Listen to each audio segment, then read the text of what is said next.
अस्सलाम वालेकुम friends, welcome to my YouTube channel, welcome to another recipe. तो जी आज हम बना रहे हैं रोश की रेसिपी, वो भी कुकर में, बिल्कुल इंस्टेंट और जल्दी से बन जाता है।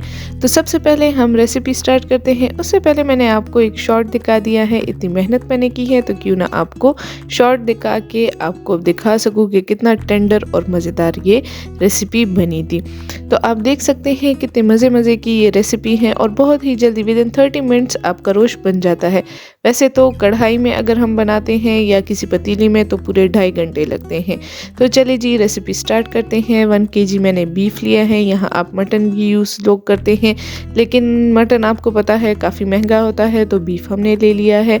सही है, बीफ की बड़ी बड़ी बोटियाँ हमने कर दी हैं और वो हम एक लेयर ले रहे हैं। सही है, आप एक लेयर बीफ की लगा लें और उसके बाद फिर हम आलू ऐड करते हैं। वो आप अपने टेस्ट के हिसाब से कर सकते हैं।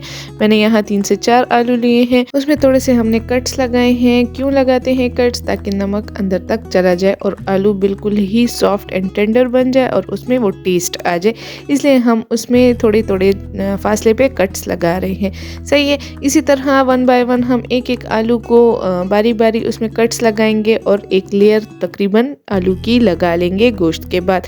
याद रखिएगा, अगर आपके पास दुम्बे का गोश्त है तो दुम्बे की चक्की आप नीचे ऐड कर सकते हैं। यहाँ पे जो चीज़ अवेलेबल थी मैंने उसी में से रोश बना दिया है और आप भी ट्राई करें तो बिलीव में बहुत मज़ेदार और वैसा ही टेस्ट आएगा जैसे हम पतीले में बनाते हैं।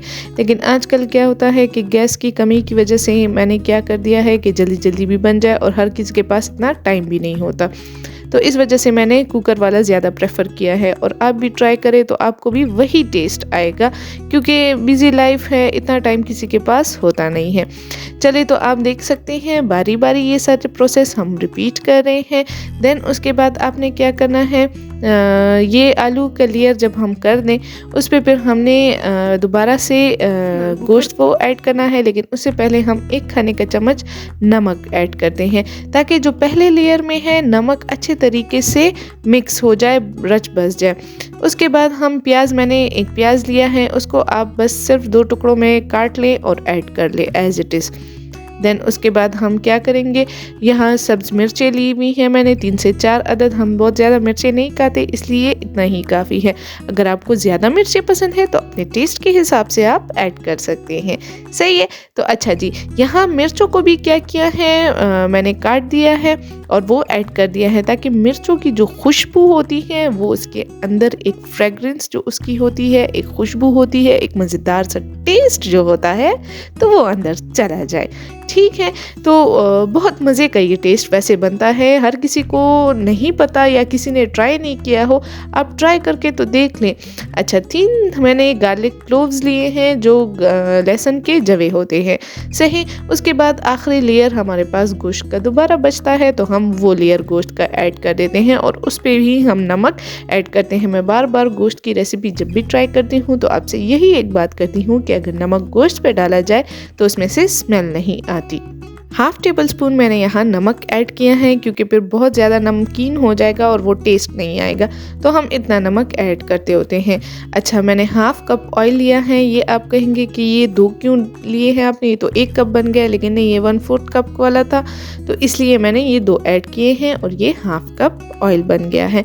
हम ऑयल में से ट्राई करते हैं रेसिपी ज़्यादातर, क्योंकि सेहत के लिए ज़्यादा घी अच्छा भी नहीं होता। यहाँ 2 ग्लास पानी मैंने ऐड कर दिए हैं। अब आप पूछेंगे कि पानी क्यों ऐड किया? इसलिए क्योंकि हम कुकर में बना रहे हैं और वो नीचे से जल ना जाए या कोई कुकर फटने का ख़तरा होता है, तो इतना पानी हमने ऐड किया है कि थोड़ा सा वो इसमें गोश्त जो है वो डिप हो जाए। फिर हमने उसका लिड बंद कर देना है, उसका ढक्कन बंद कर देना है और किसी ट्रेन बंदे से ही आप इस कुकर को बंद करवाएं, क्योंकि कुकर फटने का बहुत ख़तरा होता है अगर कोई अनाड़ी करता है या किसी को नहीं आता। जैसे मुझे कुकर बंद करना बिल्कुल नहीं आता, मुझसे हमेशा से सुस्त रह जाता है तो वो फट जाता है फिर।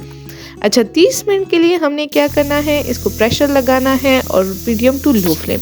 30 मिनट के बाद आप इससे प्रेशर बिल्कुल अच्छे तरीके से रिमूव करें, डायरेक्ट ना खोलें क्योंकि फटने का ख़तरा उस टाइम भी होता है। प्रेशर कुकर उस टाइम ऐसे होता है जैसे बम आपने हाथ में पकड़ा हो। चलिए, तो बैक टू द रेसिपी। फिर हम क्या करते हैं, डिश आउट करते हैं और ये बहुत ही सॉफ्ट बना हुआ होता है। आप देख सकते हैं बहुत ही टेंडर यहाँ से भी नज़र आता है। ये रेसिपी आप ट्राई करके तो देखें, बहुत ही मज़ेदार और आसान सी रेसिपी है और झटपट बनने वाली है। एक तो आपको क्रेविंग, अगर आजकल का मौसम भी ऐसा है, सर्दियाँ काफ़ी ज़्यादा है, तो गोश्त की या कोई ऐसी नमकीन चीज़ खाने की क्रेविंग हो तो झटपट मेरी ये रेसिपी ट्राई करें और मुझे फीडबैक देना ना भूलिएगा।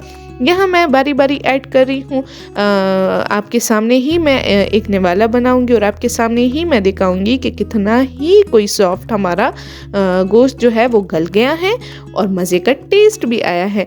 ये वीडियो में टेस्ट का मसला होता है, मैं आपको टेस्ट नहीं करवा सकती, अगर करवा सकती होती तो आप उंगलियां चाटते रह जाते। अच्छा तो चलिए जी, ये आप देख सकते हैं। इसके बाद मैं एक आपको दिखाती भी हूँ साथ साथ करके। देन ये एक प्यारा सा शॉर्ट मैंने लिया है। अगर वीडियो पसंद आए तो please like, share and subscribe to my YouTube channel and click the bell icon, ताकि मेरी तमाम वीडियो आपको फ्री में देखने को मिले। और मुझे अपनी दुआओं में याद रखें, अपना खूब सारा ख्याल रखें।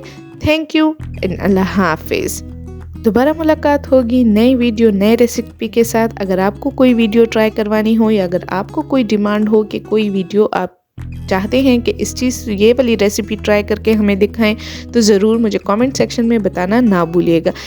चले तो जल्दी से मेरा ये जो नीचे सब्सक्राइब का बटन है उसको क्लिक करें, बेल आइकन को क्लिक करें, और ताकि तमाम वीडियो आपको पहले देखने को मिले। लाइक भी करें, शेयर भी करें मेरे चैनल को, और सब